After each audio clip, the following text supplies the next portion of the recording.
తల్లి కూతుళ్ళ బంధం వర్ణనాతీతం, విడదీయరానిది. ఎంత చెప్పినా తక్కువే తల్లి గురించి. మనం ఒక వస్తువుని కొన్నప్పుడు అది ఇంకొకరికి ఇవ్వాలంటే ఇవ్వలేము.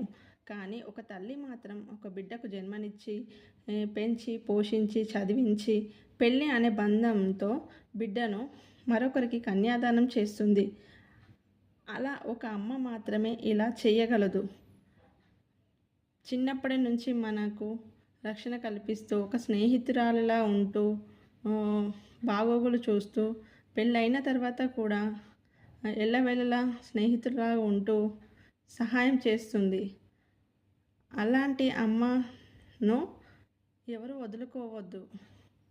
ఎలాంటి పరిస్థితుల్లో అయినా అమ్మకు దూరంగా ఉన్న వాళ్ళ మనసు ఎంతో బాధపడుతుందని తెలుసు. కాబట్టి ఎన్ని ఉన్నా కానీ తల్లి